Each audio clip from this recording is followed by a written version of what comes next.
Okay guys, सो आज हम क्या करने वाले हैं। लास्ट क्लास जैसे हमने पढ़ा था कि what happens when the economy is not in equilibrium through ADAS approach. आज हम करने वाले हैं दूसरे अप्रोच की बात, जो है when S is greater than I, and दूसरा जब S is less than I. तो आज हम यहीं से शुरू करेंगे। तो अब हम ये पढ़ेंगे कि what happens when saving investment से ज़्यादा।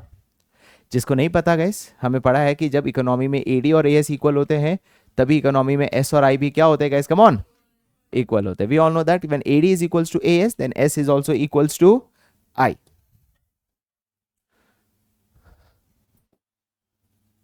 है ना। पर अब एस ग्रेटर देन आई हो तो अनडिजायर्ड स्टॉक होगा या अनफुलफिल्ड डिमांड होगा। सर कैसे पता चलेगा, ध्यान से सुनो। सेविंग ज्यादा है, सेविंग ज्यादा है मतलब डिमांड। देखो नेट क्या हुआ, नेट क्या हुआ वो देखो, एस ग्रेटर देन आई मतलब क्या हुआ, नेट में सेविंग ज्यादा है, सेविंग ज्यादा है मतलब खर्चा कम, खर्चा कम हुआ तो प्रोड्यूसर का क्या बचा रहेगा, स्टॉक। तो इस सिचुएशन से क्या होगा बताइए, अनडिजायर्ड स्टॉक। सर और कोई तरीका है समझने का? हाँ और भी तरीका है। एस ग्रेटर देन आई है ना, क्या लिखा है, S greater than I, S के पीछे ए लगा दो तो क्या बन जाएगा, ग्रेटर देन। तो भी हम कह सकते हैं it is a situation of undesired stock. और जब अनडिजायर्ड स्टॉक होगा तो ऑटोमेटिकली प्रोड्यूसर क्या करेगा, अपने प्रोडक्शन को कट डाउन करेगा क्योंकि बहुत सारा स्टॉक बच रहा है।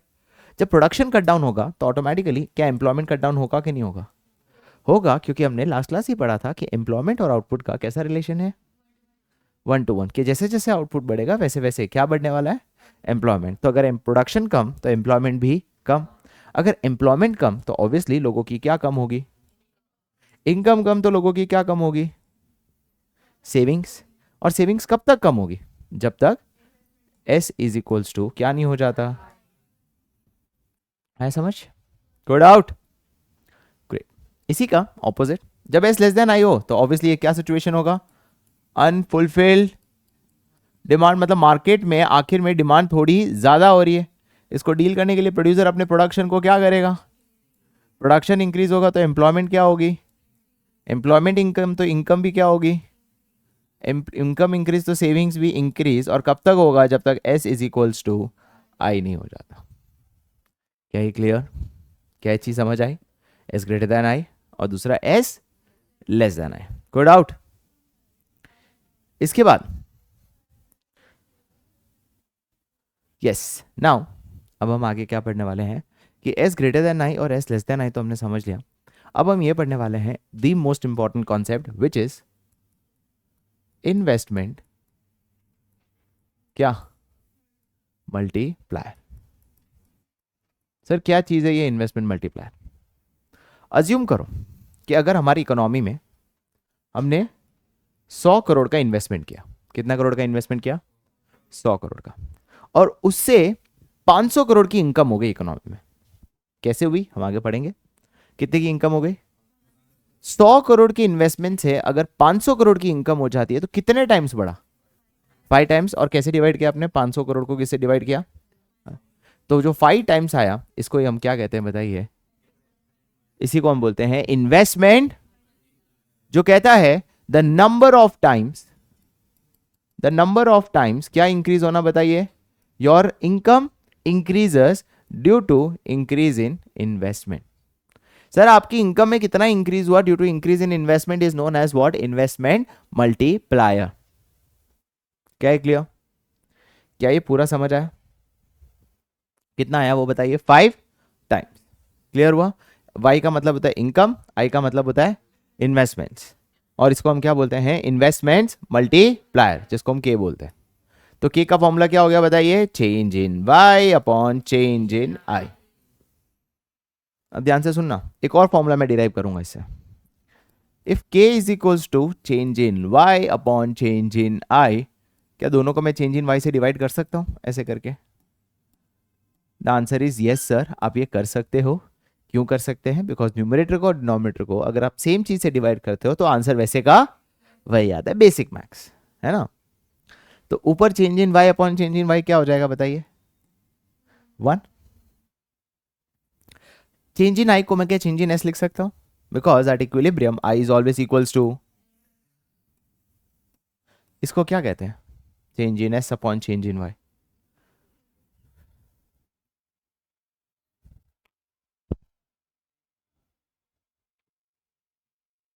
क्या कहते हैं change in S upon change in Y को? 1 अपॉन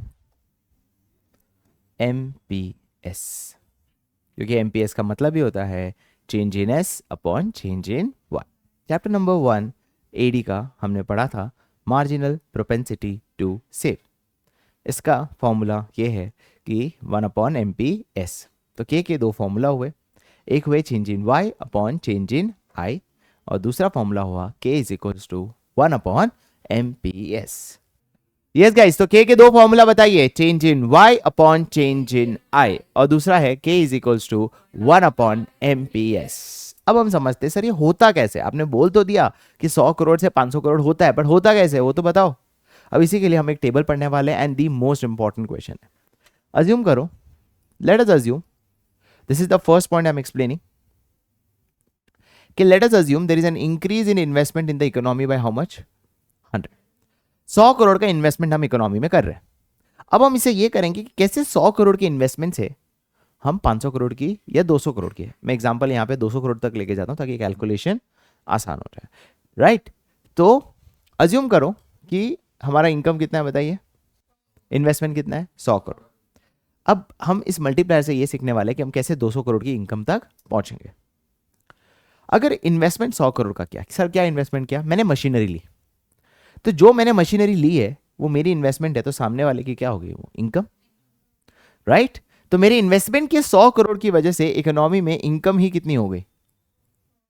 100 करोड़। कोई डाउट? क्लियर हुआ? अब इन मोहतरमा के 100 करोड़ की कमाई हुई, तो वो इनकम का कुछ पार्ट क्या करेगी और कुछ पार्ट क्या करेगी? कंज्यूम।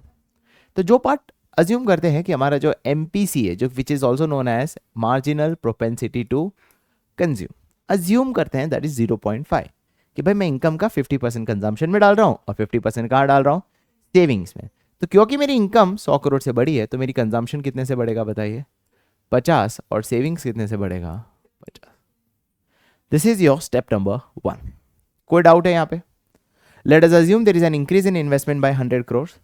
इन्वेस्टमेंट 100 करोड़ से इंक्रीज हुआ, तो इनकम कितने से इंक्रीज हो जाएगा बताइए? 100 करोड़। इनकम का कुछ पार्ट कहाँ चला जाएगा? कंजम्पशन, क्योंकि MPC आपने कितना लिया हुआ है? 0.5, और सेविंग्स क्या किया? 50 करोड़। ये होता है हमारा स्टेप नंबर 1। अब स्टेप नंबर 2 क्या है? यहां से शुरुआत होती है एक चेन इफेक्ट की। सर क्या है चेन इफेक्ट? जब मैम ने कुछ कंजम्पशन किया, सपोज उन्होंने 50 करोड़ का घर लिया, तो अगर उसने कंज्यूम किया है, तो जो घर बेचने वाले हैं उसकी क्या होगी? Income. Someone's consumption is someone's. तो इकोनॉमी में इनकम अब कितने से बढ़ी? 50 करोड़। इसे कहते हैं चेन इफेक्ट। क्या बोलते हैं इसको? Chain effect. 50 करोड़ की इनकम बढ़ी, वो 50 करोड़ अगेन स्प्लिट हो जाएगा, क्योंकि जो 50 करोड़ की इनकम बढ़ी है उसका वो 50% कंज्यूम करेगी और 50% क्या करेगी? सेव। तो 25 करोड़ की इनकम हो गई और 25 करोड़ का क्या हो गया? Saving. This is your step number 2, which says that due to increase in consumption by 50 crores, there will be increase in income by how much? 50 crores, which again gets split into consumption and savings of how much? 25 crores and 25 crores. Catch is clear? 2 point clear. 3, एक और chain effect ले लेते हैं। अब 25 करोड़ की consumption की वजह से वापस 25 करोड़ की क्या हो गई? Income. Again get splits into and 12.5। 12.5 के कंजम्पशन की वजह से एक और इफेक्ट शुरू हो जाएगा। 12.5 की इनकम बढ़ी, जिसको अगेन वो कंजम्पशन पे डालेगा 6.25 and 6.25। Now my question is कि ये प्रोसेस कब तक चलेगा? ये चेन इफेक्ट कब तक चलेगा? एनीवन? जब तक क्या जीरो नहीं हो? कंजम्पशन। सर क्यों? क्योंकि अगर कंजम्पशन ही नहीं करता तो ये चेन इफेक्ट ही नहीं होता। अगर मैम कंजूस निकलते और 1 रुपया भी खर्चा नहीं करती, तो क्या ये चेन इफेक्ट होता? इनकम वहीं का वहीं अटक जाता। कितना? 100 करोड़। जिसका मतलब अगर वो कंजम्पशन में डाल रहे हैं और सेविंग्स में डाल रहे हैं, इसका मतलब वो कुछ पार्ट कंज्यूम कर रहे हैं, और जैसे ही कंज्यूम करते हैं किसका इफेक्ट शुरू हो जाता है बताइए? Chain effect. My question is ये कब तक होगा? एनीवन? फॉर्मूला लगा दो, k is equals to 1 upon MPS, just now हमने किया, राइट? तो 3 पॉइंट तो आप चेन इफेक्ट समझाओगे। चौथा पॉइंट, ये प्रोसेस तब तक चलेगा जब तक चेंज इन कंजम्पशन कितना नहीं हो जाता, बताइए, 0। और चेंज इन कंजम्पशन को अगर 0 होना है तो फर्स्ट k का फॉर्मूला लगा लो, k is equals to 1 upon 0.5, तो कितना हो गया? 2 टाइम्स। मतलब के क्या बोल रहा है कि सर जितना इन्वेस्टमेंट किया है उसका कितना टाइम्स बढ़ेगा? 2 टाइम्स। तो इन्वेस्टमेंट कितना किया? तो ऐसे डॉट इफेक्ट चलते चलते इनकम कितनी हो जाएगी इकोनॉमी में? उस पे से 100 करोड़ किस में चला जाएगा? कंजम्पशन। और 100 करोड़ किस में चला जाएगा? सेविंग। क्या ये सबको समझ आया? सर ये एमपीएस 0.5 कैसे आया? क्योंकि अगर एमपीसी 0.5 है, 50% कंजम्पशन में डाल रहे हो, तो 50% कहां जाएगा? सेविंग। समझ आया?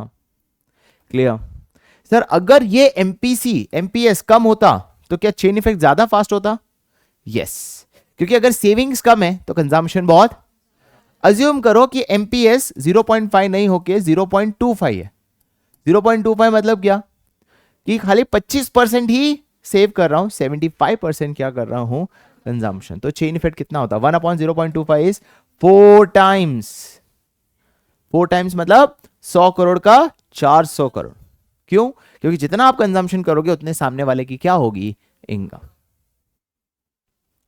क्या ये मल्टीप्लायर इफेक्ट समझ आया? तो मल्टीप्लायर इफेक्ट ये कहता है कि पहले इकोनॉमी की जीडीपी बढ़ाने के लिए दो चाहिए, दो टूल्स ही चाहिए। पहला क्या चाहिए? इन्वेस्टमेंट। और दूसरा क्या चाहिए? Higher MPC. क्योंकि अगर एमपीसी ज्यादा होगा तो चेन इफेक्ट ज्यादा होगा, और इन्वेस्टमेंट ज्यादा होगा तो ऑटोमेटिक, अगर 100 करोड़ का इन्वेस्टमेंट में हम 200 करोड़ कर सकते हैं, 1000 करोड़ की इन्वेस्टमेंट में हम जीडीपी को कितने बढ़ा सकते हैं? बताइए, 2000 करोड़। क्या ये चीज समझ आई? क्या ये सबको क्लियर हुआ? इसी को क्या बोलते हैं? Come on, investment multiplier. कितने पॉइंट लिखने हैं इसके अंदर? 5। एक और बात बता देता हूं। First point is, let us assume there is an increase in investment by how much? 100 crore, which leads to increase in income by how much? 100 crore. Assuming our MPC is how much? 50% gets converted into consumption and 50 crores gets converted into savings. Second point, someone's consumption leads to someone's income. मतलब due to increase in consumption, there is an increase in income by how much? 50 crores, which again gets split into 25 crores and 25 crores of savings. Third round एक और समझा दो. In round 3, there will be increase in income by how much? Which again gets split into consumption of 12.5 and savings of 12.5. 3 point ये समझा है. चौथा point, ये process कब तक चलेगा? This process will continue till the change in consumption becomes how much? 0. फिर ये फॉर्मूला बताओगे कैसे होगा? k is equals to 1 upon MPS, 1 upon 0.5. k कितना आ गया? 2 टाइम्स. मतलब in the present table the income will be increase by till to 100 crores, which again gets split into consumption of 100 crores and savings of 100 crores. आखिरी point, higher the consumption, lower will be MPS. और जितना MPS कम होगा उतना multiplier effect क्या होगा? ज्यादा. समझ आया? जितना MPC ज्यादा उतना MPS कम, जितना MPS कम उतना मल्टीप्लायर इफेक्ट ज्यादा. क्या समझ आया? ये है पूरा इन्वेस्टमेंट मल्टीप्लायर, जिसके हमने दो फॉर्मूला सीखे. पहला फॉर्मूला क्या सीखा? K is equals to change in Y upon change in I. और दूसरा फॉर्मूला क्या सीखा? बताइए. क्या है? क्लियर? समझ आया? राइट. अब सर इसका डायग्राम में भी हम इन्वेस्टमेंट मल्टीप्लायर बता सकते हैं. यस, हम डायग्राम में भी बता सकते हैं इन्वेस्टमेंट मल्टीप्लायर को.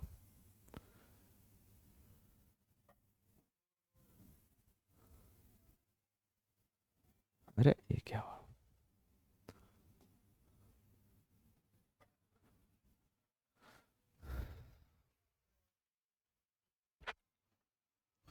सर ये लाइन ऑफ रेफरेंस था.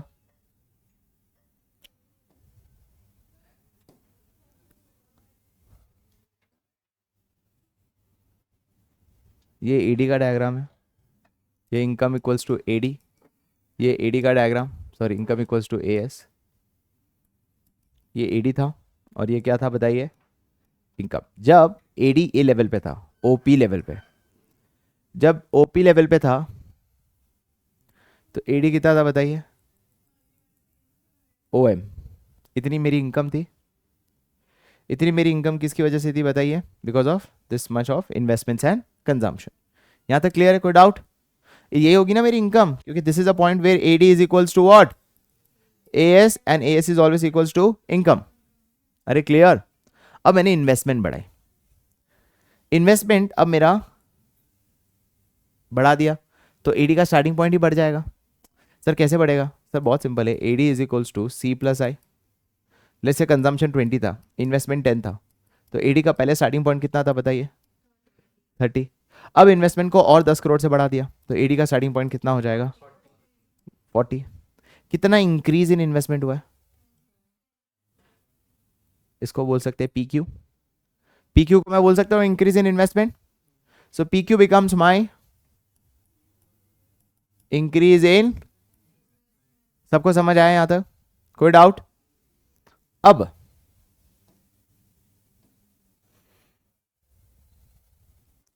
क्यू के स्टार्टिंग पॉइंट से हम बढ़ा है, तो अब मेरी इनकम ये हो गई,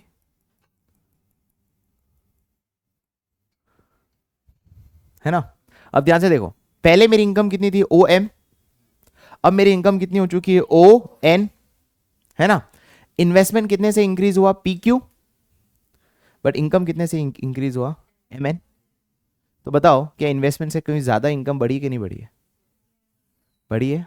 ये कारण क्या है? Investment multiplier, which says that the increase in income,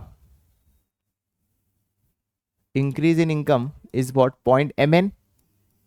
Increase in investment is point pq, and obviously increase in income is much higher than increase in investment, which is a sign of investment multiplier.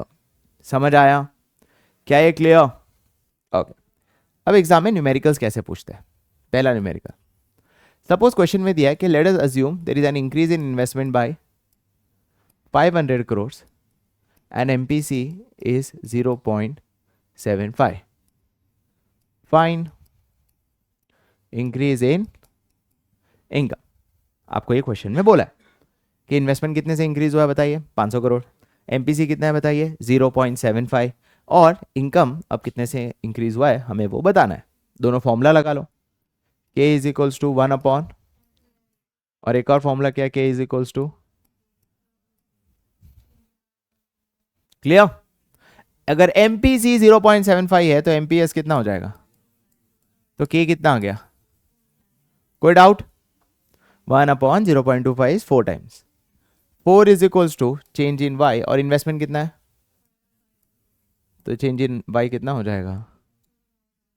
2000 crore. क्या ये चीज समझ आई?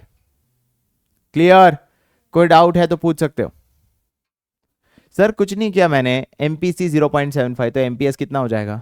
0.25। तो 1 upon 0.25 कितना आया? 4। ये 4 को यहां डाल दिया क्योंकि एक और फॉर्मूला है, 4 is equal to change in Y upon change in I, तो ऑलरेडी दिया हुआ है 500। तो 500 इंटू 4 कितना आया? Change in income 2000 crore. एक और क्वेश्चन हो सकता है उल्टा, एग्जैक्टली एमपीसी दिया है 0.25, 0.5, चेंज इन इनकम दिया हुआ है 1000 करोड़। हमें क्या निकालना है बताइए? चेंज इन इन्वेस्टमेंट। सबसे पहले क्या निकालोगे? के का फॉर्मूला बोलो। 1 अपॉन एमपीसी 0.5, तो एमपीएस भी, तो के कितना आया? 2 is equals to change in Y upon 2 is equals to 1000 upon change in I, तो चेंज इन आई कितना हो जाएगा? 500 करोड़। क्या ये समझ आया? कोई डाउट? क्लियर? अच्छे से क्लियर है सबको? नाउ नेक्स्ट क्वेश्चन ऐसा दिया है, find what income if saving is 200 and consumption is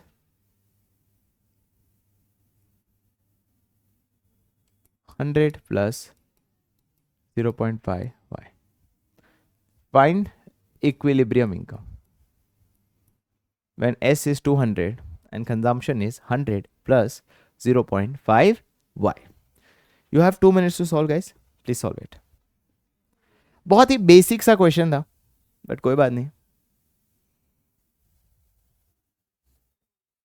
income is equals to consumption plus saving. यही होता है ना. इनकम में या तो कुछ पार्ट कंज्यूम करोगे या तो कुछ पार्ट सेव करोगे. इनकम कितना दिया हुआ है? नहीं दिया हुआ है. कंजम्पशन कितना है? 100 प्लस 0.5 आई. और सेविंग्स कितना दिया हुआ है? 200. ये इधर चला जाएगा तो 0.5 आई इज इक्वल्स टू 300.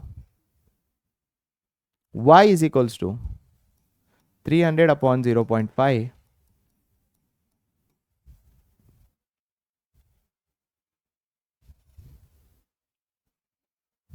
आया समझ? Clear?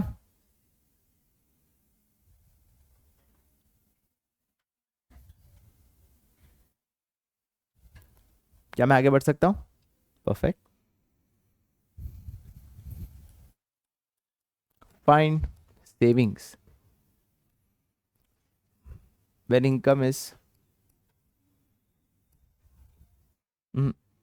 find income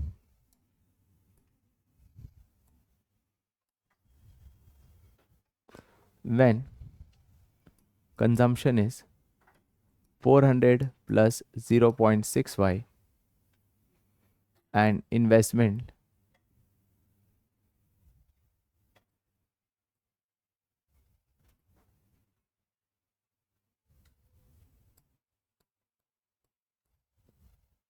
find equilibrium income when consumption is this and investment is 200.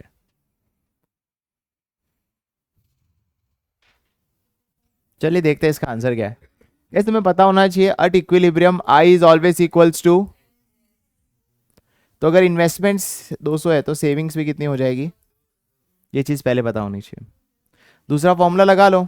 y is equals to C plus S. Income कितना दिया हुआ है? नहीं दिया है. सी कितना दिया हुआ है?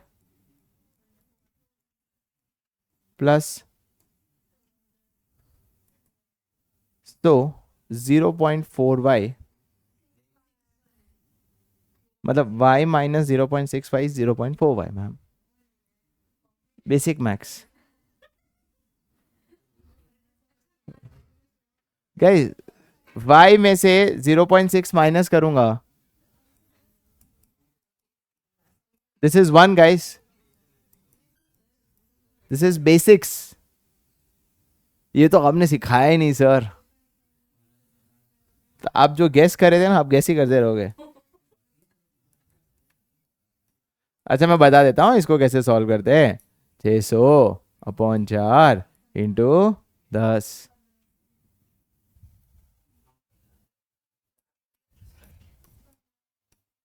तो आंसर है इनकम का 1500 एंड आई एम नॉट गेसिंग, दिस इज द आंसर.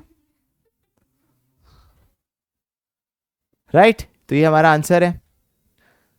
अगला question.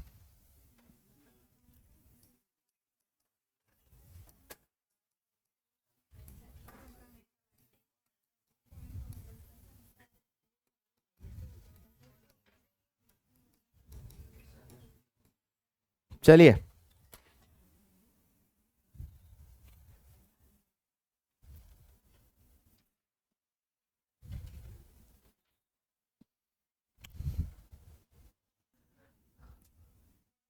Yes it's very simple. आप में वाई को कौन कौन गधे थे जिन्होंने ऐसा करके इस इक्वेशन में ये डाला और फिर माइनस किया.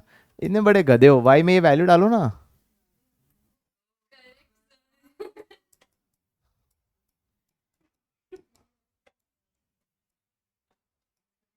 तो कंजम्पशन कितना आया? 2700.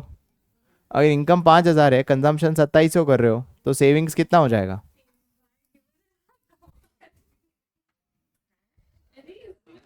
गैस कितने गधे हो. हर बार जरूरी थोड़ी कि जैसा सिखाया वैसे ही करना है. वाई दिया तो है, या लगा दो. हो गया. 0.5 इंटू 5000 2500 प्लस 200 2700. इनकम 5000, कंजम्पशन 2700, तो सेविंग कितनी होगी?